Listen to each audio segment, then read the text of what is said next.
Sunburn event పేరుతో బుక్ మై షోలో టికెట్లు విక్రయిస్తున్న సుమంత్ అనే వ్యక్తిపై కేసు నమోదు చేసినట్టు మాదాపూర్ అడిషనల్ డీసీపీ నంద్యాల నరసింహారెడ్డి అన్నారు. బుక్ మై షో ఎండీ సహా నోడల్ అధికారికి నోటీసులు జారీ చేశామన్నారు. ఎక్సైజ్ సహా ఇతర అనుమతులు తీసుకునేందుకే అనుమతి నిరాకరించామని తెలిపారు. ఈ ఈవెంట్లు నిర్వహించే పబ్ నిర్వాహకులు డ్రగ్స్ రాకుండా చూసుకోవాలని, అది వారి బాధ్యత అన్నారు additional DCP Narasimha Reddy. Sunburn event పేరుతో బుక్ మై షోలో టికెట్లు విక్రయిస్తున్న సుమంత్ అనే వ్యక్తిపై కేసు నమోదు చేసినట్లు మాదాపూర్ అడిషనల్ డీసీపీ నంద్యాల నరసింహారెడ్డి అన్నారు. బుక్ మై షో ఎండీ సహా నోడల్ అధికారికి నోటీసులు జారీ చేశామన్నారు. ఎక్సైజ్ సహా ఇతర అనుమతులు తీసుకోనందుకే అనుమతి నిరాకరించామని తెలిపారు. ఈవెంట్కి పోలీస్ పర్మిషన్ లేదు.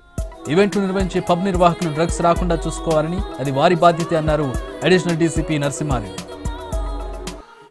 అతని పైన కేసు రిజిస్టర్ చేశాము. బుక్ మై షో అతని నోడల్ ఆఫీసర్ ప్లస్ ఎండి మీద వారికి కూడా నోటీసులు ఇస్తున్నాము.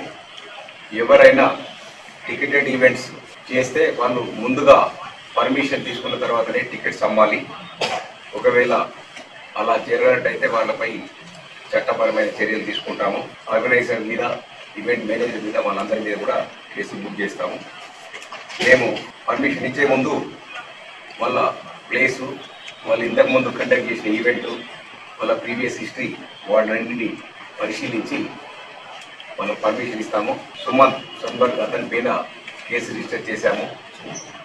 బుక్ మై షో అతని నోడల్ ఆఫీసర్ ప్లస్ ఎండి మీద వారికి కూడా నోటీసులు